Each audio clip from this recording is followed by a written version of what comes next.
Tales of a Dalai Lama, Mrs. Tibet. Every year a beauty contest was held in Tibet, and a Mrs. Tibet was chosen by popular vote. It must be understood, however, that female beauty in Tibet is judged by how successfully a woman protects the spiritual privacy of her husband. Therefore, the winner of the beauty contest invariably appears to be extremely ugly. Everyone knows better, of course.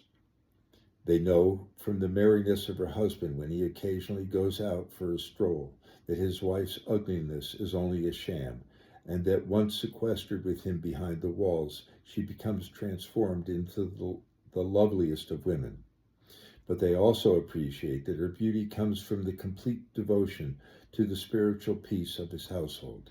This requires that she act in public like a snarling dog, who only lets visitors with exceptionally peaceful and loving vibrations pass through the door, and these only when her husband is resting from creative work and meditation and does not mind the interruption. These most beautiful women are called gargoyles and are much venerated for their ability to make saints of their men by spending so much time on the doorstep of the house, looking vicious, surly, shrewish, and generally unpleasant. The very sight of them makes a person cross the street, or even turn around and go the other way, due to the foul odor they sometimes give off. It is believed that many a man of spiritual depth was brought to a higher level of consciousness and promise of an exalted reincarnation by his protective gargoyle. The reward for such women, so this rather male-oriented civilization believes, is to become reincarnated as a man, with wives of seemingly frightful ugliness.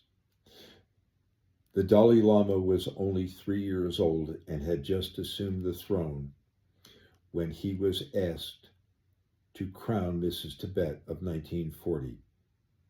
Screaming, spitting, and cursing, she was dragged in before him and shoved down on her knees to receive the crown.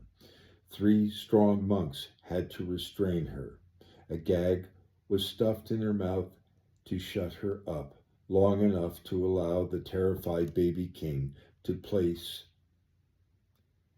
the crown hastily on her head. The moment she was crowned, however, his divine presence was privileged to see for a short while that exquisite loveliness otherwise reserved only for her husband. A halo appeared above her head. She became so soft that the hands restraining her fell away. She stood up gracefully and curtsied all round, while 10,000 monks who had been watching suddenly were hushed. The lines of her face vanished, and her mouth turned up in a voluptuous smile that made her eyes shine with merciful heavenly beauty. As if she were his own mother, she did not hesitate to ascend the throne and sit next to the little Dalai Lama. Happily, he let her take his head to her swelling breast.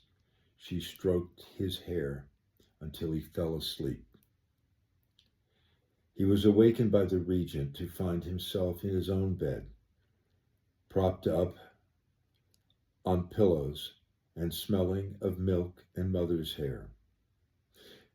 Mrs. Tibet, as he was told, had turned ugly again, and as was her custom, and not wishing to shock her king, had carried him to his bed, covered him up tenderly, and returned to the portal of her husband's house, where even now she was sitting in the dust, snarling.